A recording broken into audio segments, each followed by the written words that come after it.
जय भीम नमो बुद्धाय. 26 November 2024 ते 30 November 2024पर्यंत Sanchi tours and travels यांच्या वतीनं श्रीलंका येथे धम्मसहल आयोजित करण्यात आली होती. आणि या धम्मसहलीचे प्रमुख मार्गदर्शक म्हणून प्राध्यापक दिबा बागुल यांचं फार मोठं योगदान लाभलेलं आहे. प्राध्यापक दिबा बागुल यांच्या संदर्भात जर सांगायचं झालं तर त्या अतिशय अभ्यासू, विचारवंत आणि बौद्ध धम्माने पूर्णपणे पछाडलेली अशी व्यक्ती की त्यांनी खऱ्या अर्थानं सत्य इतिहास ह्या आम्हा लोकांसमोर मांडण्याचा त्यांनी प्रयत्न केलेला आहे. बौद्ध धम्माची श्रीलंकेतील इत्थंभूत माहिती त्यांनी आम्हा सर्वांना दिली आणि प्रत्येक स्थळाविषयी जे खरेपण आहे ते आम्हाला सांगण्याचा पूर्णपणे प्रयत्न केला. अशा या प्रगल्भ व्यक्तिमत्वाला मी खरोखरच मनापासून त्यांचे आभार मानतो.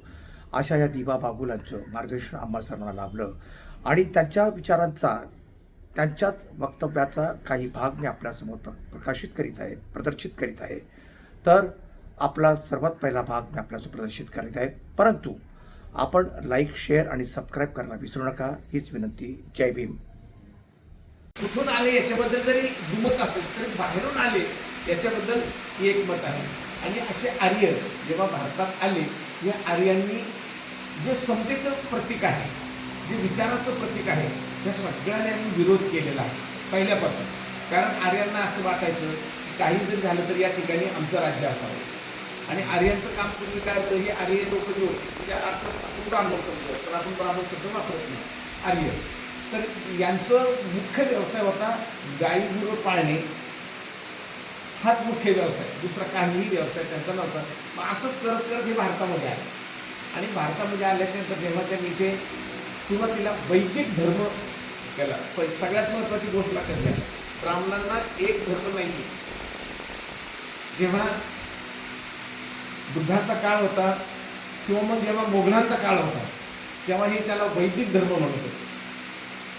जेव्हा इंग्रजांचा काळ आला मग त्याला त्यांनी ग्रंथवादी धर्म नाव दिलं काय.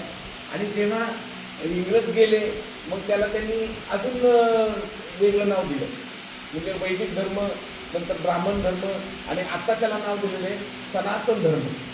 म्हणजे हा धर्म अशा पद्धतीने त्यांनी बदलत गेला. पण भगवान बुद्धांनी जो मूळ विचार दिला, हा मूळ विचार अत्यंत महत्त्वाचा दिला आणि तोच त्यांना इथे नको होता. भगवान बुद्धांच्या महानिर्वाणानंतर लगेचच इथल्या व्यवस्थेने काय केलं की धम्माला तोशिष लावण्याचा प्रयत्न केला आणि धम्माला संपवण्याचा प्रयत्न केला. आणि इतका संपवण्याचा प्रयत्न केला की पहिल्या प्रयत्नामध्ये ते फार सक्सेस झाले. आणि त्याच्यानंतर म्हणजे भगवान बुद्धाच्या महानिर्वाणानंतर लगेचच चौथ्या पाचव्या दिवशी बनते सुभद्र नावाचा बनते असं बोलला की बरं झालं बुद्ध गेले, काय बरं झालं बुद्ध गेले, आता आपल्याला हे करू नका ते करू नका असं सांगायला कोणी नाही. आणि याचा राग पंडित महाकाश्यपांना आलेला आहे. आणि म्हणून पंडित महाकाश्यपांनी भगवान बुद्धाच्या महानिर्वाणानंतर लगेचच दुसऱ्याच महिन्यामध्ये त्यांनी धम्माची एक मोठी समिती बसवली, म्हणजे एक बैठक. आणि त्या बैठकीला बनते नव्हते, सगळे अर्हत होते. म्हणजे अर्हत होते हे तुम्हाला समजून सांगायला पाहिजे. अगोदर चिवर घातलं म्हणजे साधारण एक 10 वर्ष तो राहिला म्हणजे श्राम्य राहील. त्याच्यानंतर 10 वर्षांनी त्याची उपसंपदा होते, मग तो भंते होते. मग पुढच्या 15-20 वर्षानंतर मग ते थेरो होतात. मग अजून 15-20 वर्षानंतर मग महाथेरो होतात. मग अजून 25 वर्षानंतर मग ते अर्हत होतात. तोपर्यंत काही जगत नाही. पण त्या काळात ह्या पद अशी वाटलेली होती आणि ते होत होतं, त्यात काय वाद नाही. असे जवळजवळ 500 भंते, 500 अर्हत राजगिरी पर्वतावर, राजगिरीला हे आहे गुरुकुट पर्वत आहे, गुरुकुट पर्वताच्या तिथे सप्तपर्णी गुफा आहे. त्या गुफेमध्ये पहिली धम्मसंगीती झाली. अशासाठी झाली की भगवान बुद्धाच्या महानिर्वाणानंतर लगेचच एक बंद जर असं बोलतो की बरं झालं बुद्ध गेले, तर पुढे जाऊन धम्मामध्ये एक वाक्यता जर राहिली नाही तर धम्माचं वाटोळ होईल. म्हणून पंडित महाकाश्यपानं पहिली धम्मसंगीती घेतली. आणि त्या पहिल्या धम्मसंगीतीमध्ये बेसिक आहे बरं का, तुमचं लक्षात घ्या, ते बेसिक आहे. आणि हे जगात कुठेही जाय हेच आहे, पण हे कोणीच सांगत नाही लोक काय. तर पहिली धर्मसंगीती अशासाठी झाली की भगवान बुद्धाच्या महानिर्वाणानंतर एक बंदे जर असं बोलतो तर मग उद्या काय होईल. म्हणून पहिली धम्मसंगीती झाली आणि पहिल्या धम्मसंगीतीमध्ये असं ठरलं की भगवान बुद्धानं जे 84,000 विचार दिलेले आहेत हे नेमके काय आहे. तर ते 2 भागामध्ये होते. एक होता विनयाचा भाग, शालीनता, नम्रता, विनय, आणि दुसरं होता धम्माचं तत्वज्ञान. मग त्यावेळेला विनयामध्ये सगळ्यात जास्त एक्सपर्ट कोण होतं, तर त्यावेळेला सगळ्यात जास्त एक्सपर्ट होता तो म्हणजे उपाली. हे लक्षात ठेवा. मग उपालीला उभं केलं आणि उपालीला सांगितलं. त्यावेळेला बनतेंना एकमेक औसो म्हणायचे. की बनते उपालींना विचारले की औसो, तुम्ही भगवान बुद्धाच्या जवळ फार होतात आणि भगवान बुद्धाच्याबद्दल तुम्ही विनयाबद्दल सगळं ऐकलेलं आहे. भगवान बुद्धाचं धम्म हा 2 तत्वाचा आहे. एक आहे विनय आणि दुसरं आहे तत्वज्ञान, धम्माचं तत्वज्ञान. मग त्या तत्वज्ञानामध्ये भगवान बुद्धाचं तत्वज्ञान काय आहे विनयासंदर्भात, मग उपाली बोलायला उभे राहिले. उपाली बोलायला उभे राहिले. वाघ साहेब उपाली जवळजवळ 2 महिने 17 दिवस बोलत होते. किती महिने? 2 महिने 17 दिवस उपाली कशावर बोलत होते? विनयावर. भगवान बुद्धाने विनयावर काय सांगितले, विनयावर काय सांगितले. आणि नुसतं हेच नाही, तर समजा आता उपाली बोलले पुढे आले. अध्यक्ष कोण आहे? समजा महाकाश्यप. मग समजा आता इथे मी आहे. मग उपाली बोलले. मग उपाली बोलल्याच्या नंतर त्यांनी समजा एक गाथा घेतली. काय? समजा त्यांनी एक गाथा घेतली उपालीने, असेवनाचं बालानंद पंडितानंद सेवना पूजाचं पूजनीयानंद एकदम मंगलम उत्तम. असं समजा ते म्हटले की लगेच पंडित महाकाश्यप काय करायचे? सगळ्यांना विचारायचे हे आहे हे बरोबर आहे का, हे आहे हे बरोबर आहे का. मग सगळे बनते काय, मग आलं सगळे काय म्हणायचे? साधू साधू साधू. पहिल्या साधूचा अर्थ आहे होय मी ते ऐकलंय.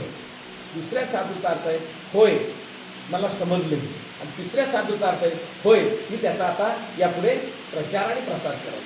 असं उपाली 2 महिने 17 दिवस बोलत होते. उपालीचं काम संपलं आणि धम्माच्या तत्वज्ञानावर बोलायची वेळ आली. पण धम्माचं तत्वज्ञान त्या टायमाला कोणाला जास्त आवडत होतं हे माहिती का तुम्हाला? कोणाला नसेल.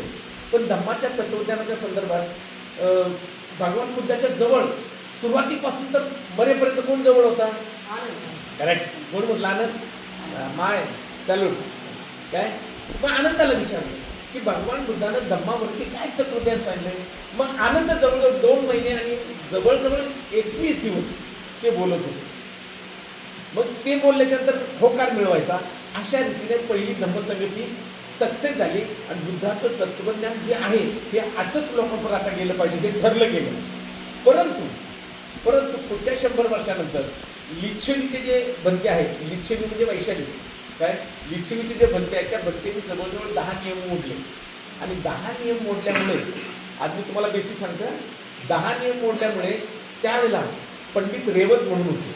मग त्या रेवतांना काळजी वाटली की आतापर्यंत पाठीमागली धम्मसंगीती झाली त्याच्यामध्ये तर सगळं ठरलं होतं, पण हे बंदे का चुकायला लागले. आणि म्हणून मग पुन्हा त्या बंदेंना समज देण्यासाठी दुसरी धम्मपरिषद झाली रेवतांच्या अध्यक्षतेखाली.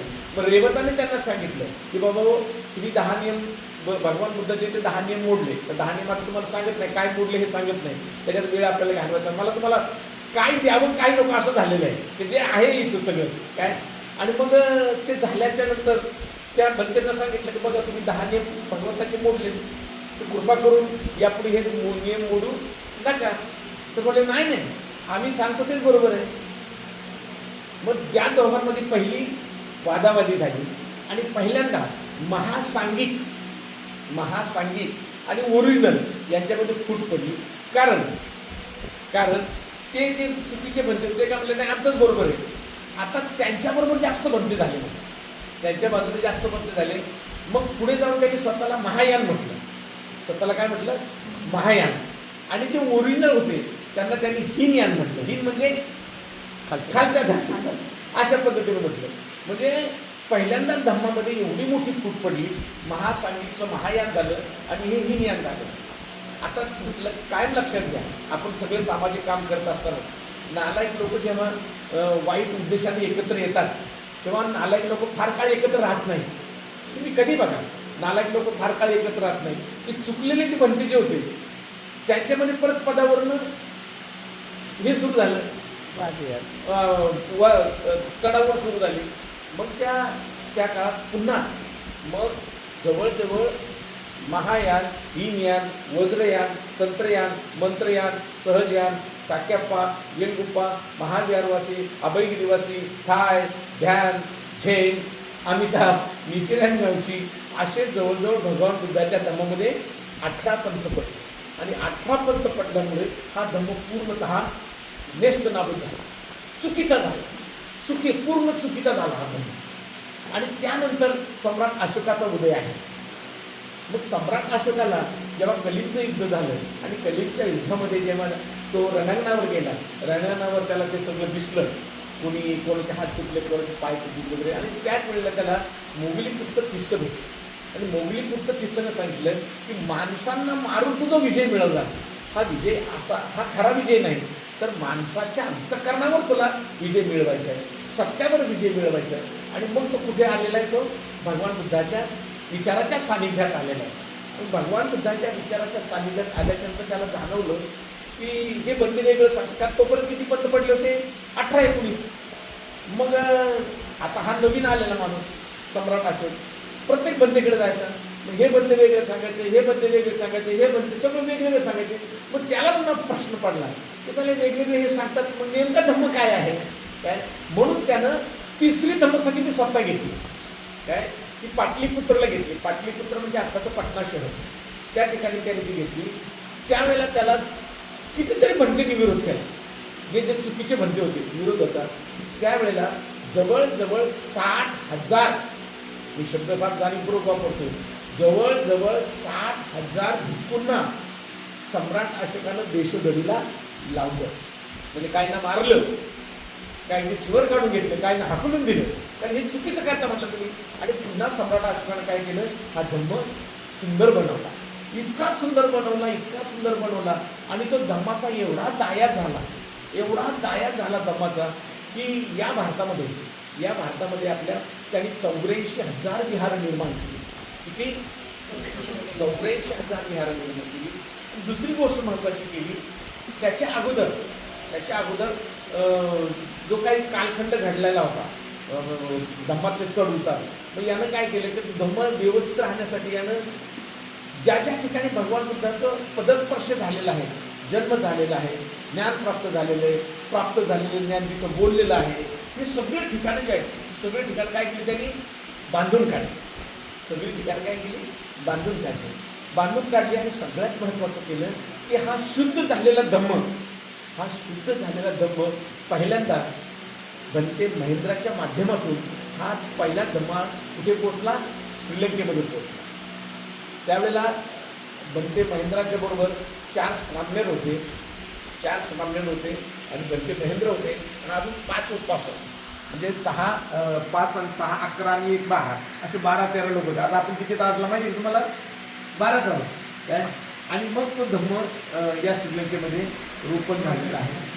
आता त्याच्यानंतर सगळ्यात महत्त्वाचं असं यांनी काय केलेलं आहे, सम्राट अशोकानं हे सगळं निर्माण केलं. आणि सम्राट अशोकाचे 3 कामं फार महत्त्वाचं आहे. पहिलं काम, त्यांनी देशामध्ये 84,000 विहार बांधले. दुसरं काम, भगवान बुद्धाच्या सगळ्या जागा त्यांनी स्थळं जी बांधून काढली. आणि तिसरं काम जे केलं की हा धम्म त्यांनी परदेशामध्ये नेला, म्हणून आपण इथे आलेलो आहोत. तो परदेशात नेल्यामुळे पहिला इथे आणलेला आहे. सम्राट अशोकाने हे काम केलं.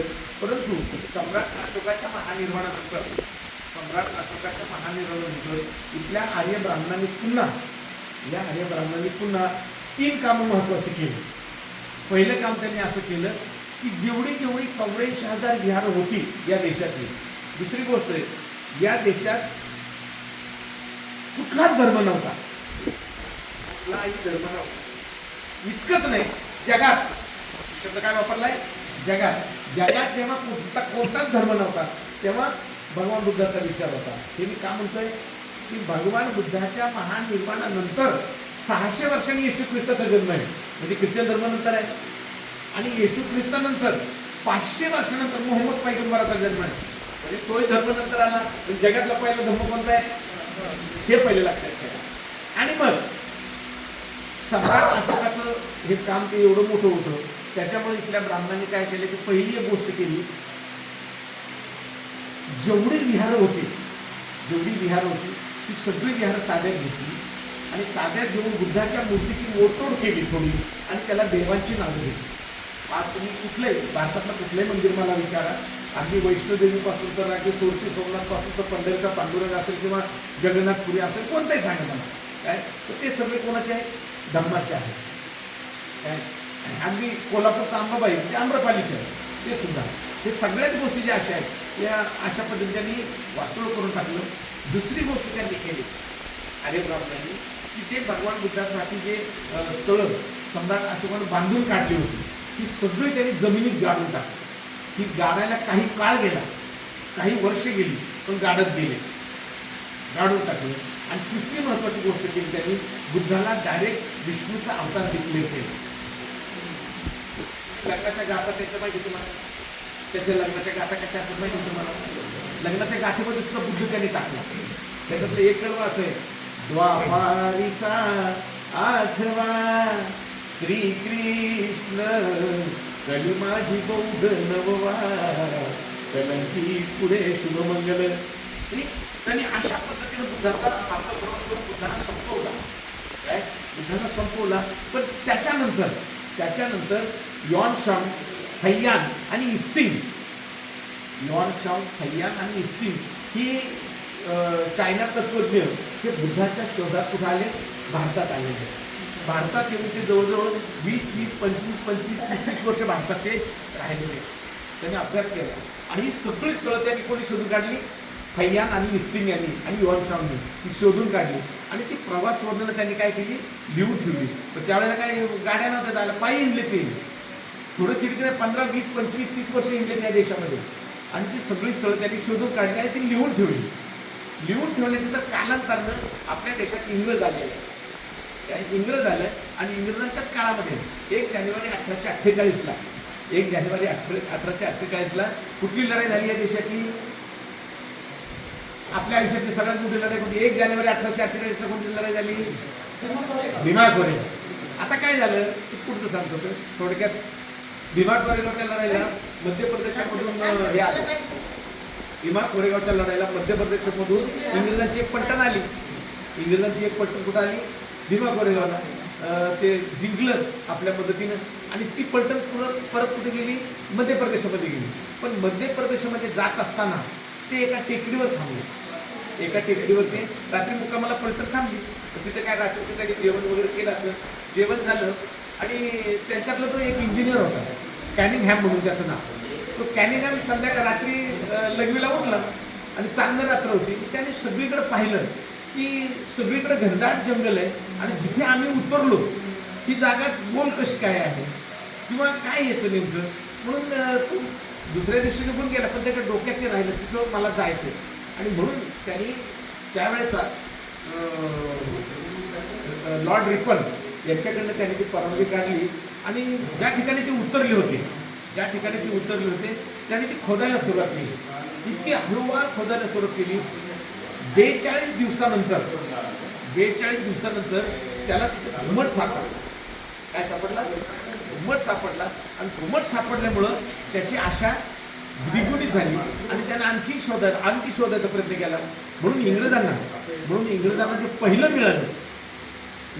पहिलं मिळालं ब्राह्मणांनी गाडून टाकलेलं ठिकाण, जे पहिलं स्थळ इंग्रजांना मिळालं ते मिळालं सांचीचा स्तूप. हे लक्षात ठेवा. सांचीचा स्तूप मिळाल्याच्या नंतर इंग्रजांनी जे इसिंग, हैयान आणि युआन शांग यांनी जे प्रवास वर्णनं लिहिली होती, या प्रवास वर्णनावरनं त्याने काय केली? त्या जागा शोधायचा प्रयत्न केला. आणि आज तुम्हाला भारतामध्ये जे दिसतंय ते कोणी केलेलं आहे? इंग्रजांनी. आणि आता कुठेतरी आपण मग इंग्रजांच्या नंतर तर हा धम्म पूर्ण संपलाच होता. पण त्याच्यानंतर म्हणजे सम्राट अशोक ते बाबासाहेब आंबेडकर हा जवळजवळ 1250 वर्षाचा कालखंड आहे. या 1250 वर्षात या भारतातला धम्म पूर्णतः संपलेला होता. काहीही नव्हतं. आणि जेव्हा इंग्रज आले त्यांनी ते उत्खनन केल्यानंतर या देशातला डेव्हिड हेबा वितरण, या देशातला माणूस डेव्हिड हेबा वितरण अर्थात त्याला धम्मपाल अनागारिक म्हणतात. काय हे धम्मपाल अनागारिक जेव्हा या देशात जन्मलेला, हा देश पूर्वी जवळजवळ 1518 पासून तर 1948 पर्यंत 4 फेब्रुवारी 1948 हा या देशाचा हे आहे, स्वातंत्र्य दिन आहे. परंतु त्या काळापूर्वी हा देश सगळा कोणाच्या ताब्यात होता? ब्रिटिशांच्या ताब्यात होता. ब्रिटिशांच्या ताब्यात होता म्हणून याचा अर्थ इथं धर्म कोणता असेल? ख्रिश्चन धर्म होता. हा एक प्रभाव होता. परंतु या ठिकाणी जेव्हा धम्मपाल अनागारिक म्हणजे डेव्हिड हेवा वितारन काय याचा जन्म झाला, हा कोलंबोमध्ये याचा सुताराचा व्यवसाय होता, सुतारी काम करण्याचा व्यवसाय होता धम्मपाल अनागारिकचा, त्याच्या वडिलांचा. आणि तो शिकल्याच्या नंतर तो बुद्धासारखा तो अस्वस्थ होता. नंतर तो एवढा नादी लागला की मग तो ब्रह्मदेशात गेला. ब्रह्मदेशात येऊन त्यांनी दीक्षा घेतली आणि दीक्षा घेतल्याच्या नंतर तो पुन्हा भारतात आला. आणि भारतात येऊन आल्याच्या नंतर त्यांनी जेव्हा पाहिलं की भारतामध्ये बुद्धा धम्माच्या अत्यंत वाईट अवस्था आहे, काय आता ते काय अवस्था वाईट आहे ते आता सांगत नाही, तो वेगळाच विषय आहे तो. मग त्यानं बुद्धगया मुक्ती आंदोलन छेडलं. कोणी? डेव्हिड हेवा वितारन अर्थात धम्मपाल अनागारिक, श्रीलंकेचे. जसं बाबासाहेबांना आपल्या देशात आपण मानतो, बाबासाहेब माझा बाप आहे, बाबासाहेब माझं अस्तित्व आहे, बाबासाहेब माझा श्वास आहे, तसं धम्माच्या प्रचार आणि प्रसारासाठीचा मेन माणूस जो आहे ते या देशामध्ये तुम्हाला आढळेल. आणि बऱ्याच ठिकाणी जे उभे पुतळे असतील, जे उभे पुत्र असतील आणि असे पुतळे केलेले असतील तर ते धम्मपाल अनागारिकचे पुतळे आहेत या देशामध्ये, ते तुम्हाला बऱ्याचशा ठिकाणी दिसतील. म्हणून हा देश जो आहे हा ज्या पद्धतीने पुढे आला, पण धम्मपाल अनागारिकने या देशासाठी सगळ्यात महत्त्वाचं काम केलं की बुद्ध धम्म पुन्हा एकदा त्यांनी रुजवण्याचं काम केलं. इतकंच नाही तर ख्रिश्चन धर्माला त्यांनी वेगळ्या अंगानं विरोध केला, फार वेगळ्या अंगाने विरोध केला. माणसांना त्यांनी खऱ्या अर्थानं पेटवलं आणि पेटलेली माणसं सगळी धम्माकडे आली. या देशामध्ये एक महत्त्वाचं ठिकाण आहे, हा देश अत्यंत महत्त्वाचा आहे. या देशातल्या माणसांना जर पेटवलं, काय म्हटलं मी, या देशातल्या माणसांना जर सत्यासाठी जर पेटवलं तर या देशातली माणसं मोहळाच्या पाशासाठी एकत्र येतात आणि बदलून टाकतात. या देशात 5 वर्षापूर्वी महेंद्र राजपक्षे होते. महेंद्र राजपक्षेने या देशात किती वाटलं केलं माहिती आहे तुम्हाला? या देशावर दारिद्र्यता काय आली माहिती आहे तुम्हाला? महेंद्र राजपक्षेने ज्या पद्धतीनं राजकारभार इथे केला, शेवटी लोक या श्रीलंकेमध्ये लोक सगळी उठली आणि महेंद्र राजपक्षे कुठे गेले? ऑफिसवर गेले. ऑफिस आठवण करून शेवटी त्याला पळून जावं लागलं या देशातला. आता 2 वर्षापूर्वी घटना, पळून जावं लागलं शेवटी. आणि परत आता हा देश पुन्हा या देशाला कुठल्याही प्रकारचं उत्पन्न नाही आहे, केवळ टुरिस्ट हा यांचा उत्पन्नाचा भाग आहे. पण एकच आहे की हे जे बेट, हे सिहिली बेट म्हणतात याला, या देशाला सिहिली बेट असं म्हणतात. काय जे सिहिली बेट म्हणजे आपलं तामिळनाडूचं रामेश्वर आहे, रामेश्वर ते भारत, रामेश्वर ते श्रीलंका समुद्रमार्ग जर गेलं तर साधारण 3 तासाचं अंतर आहे, 3-4 तासाचं अंतर आहे, एवढं जवळ आहे. मग भंते महेंद्र त्याच मार्गे पहिल्यांदा कुठं आले होते? या देशात आले होते. या देशात ते आले आणि या देशात आल्याच्या नंतर सगळ्यात महत्त्वाचं, या देशातला तेव्हाचा राजा होता देवानपियतिस्स. या राजाचं नाव काय होतं? देवानपियतिस्स. या राजाला जेव्हा हा राजा जेव्हा एका ठिकाणी शिकारीला गेलाय तेव्हा भंते महेंद्र तामिळनाडूच्या मार्गे येऊन एका जंगलात उतरले होते आणि ते त्यांना दुसरं नाव माहीत नाही. भंते महेंद्रला दुसरं नाव माहीत नाही, तर ते निवळ राजा तिस्स असे ओरडत होते. त्याच वेळेला राजाच्या त्या कानावर ती गोष्ट गेलेली आहे की कोणीतरी माझा आवाज म्हणजे मला कोणीतरी आवाज देते आणि म्हणून ते भेटल्याच्या नंतर मग ते एकमेकांची ओळख झाली. भंते महेंद्र देवानपियतिस्स, राजा तिस्स आणि सम्राट अशोक यांनी एकमेकांना अजिबात पाहिलेलं नव्हतं, परंतु त्यांची चांगली मैत्री होती, खूप चांगली मैत्री होती. त्याला पाठवून असे करायचे. आणि मग भंते महेंद्रने सांगितलं की मी सम्राट अशोकाचा मुलगा आहे आणि सम्राट अशोकाचा मुलगा म्हणजे त्याचं स्वागत केलं. सम्राट अशोकाच्या त्या महेंद्राने त्यावेळेच्या राजाला पहिला धम्म दिला आणि तो धम्म दिल्याच्या नंतर पहिलेच वृक्षारोपण जे केलेलं आहे किंवा पहिला विचार जो या ठिकाणी केलेला आहे, जेव्हा पुरुषांना हा धम्म मिळाला त्या टायमाला राणीला वाटलं, राणी आणि इतर महिलांना असं वाटलं की हा धम्म सोपा आहे, स्त्रियावर अन्याय करणार नाही आणि स्त्रियांना उर्जित अवस्था प्राप्त करून देणार आहे, मग काय हरकत आहे हा धम्म हे करायला. म्हणून तिने राजाकडे विनंती केली की आम्हालाही हा धम्म स्वीकारायचा. पण भंते महेंद्र म्हणले की मी तुम्हाला ते देऊ शकत नाही, त्यासाठी मी योग्य व्यक्ती आणतो. आणि मग कोणला आणलेले? त्यांनी संघमित्राला आणलेलं. सम्राट अशोकाची मुलगी संघमित्र आणि तिचा नवरा दोघे आलेले. आणि दोघं आल्याच्यानंतर येताना सम्राट अशोकाने आपल्या मुलीकडे जे ज्या बोधिवृक्षाखाली भगवान बुद्धाला ज्ञान प्राप्त झालं त्याची एक उंच फांदी झाडाच्या डाव्या बाजूची पश्चिम बाजूची उंच फांदी त्याने आणली आणि ती तिच्या हातात दिली. ते वृक्षारोपण केलेलं आहे त्या ठिकाणी आपण ते पाहणार आहोत. दुसरी महत्त्वाची गोष्ट की आपल्या धम्मामध्ये अशा पद्धतीचे स्थित्यंतर झाल्यानंतर हा धम्म पुन्हा आजला चांगल्या मार्गावर आहे काय हा विचार प्रत्येकाने करायचा आहे काय. जर चांगल्या मार्गावर असता तर आपल्यामध्ये सुद्धा धम्माच्या बाबतीत तुम्ही बघा, इतर लोक बघा ना, आपला माणूस बघा, आपला माणूस आपल्या माणसाला एवढं दुसऱ्याजवळ एवढी नावं ठेवतो की आपल्या माणसाची बेइज्जत करणारा माणूस आपलाच आहे. म्हणून धम्म हे सांगत नाही, धम्म हा वेगळा सांगतो. म्हणून आम्हाला जो धम्म कळालेला आहे तो धम्म किती बरोबर आहे किती चुकीचा आहे हे करण्यापेक्षा मला धम्म स्वतःला तरी पाहता का, धम्म हा प्रवचनाचा विषय नाही, धम्म हा बडबडीचा विषय नाही, धम्म हा अनुसरणाचा विषय आहे. आणि म्हणून हे अनुसरण आपल्याकडनं झालं पाहिजे. नमो बुद्धाय. जय भीम. चला. जय भीम सर, जय भीम.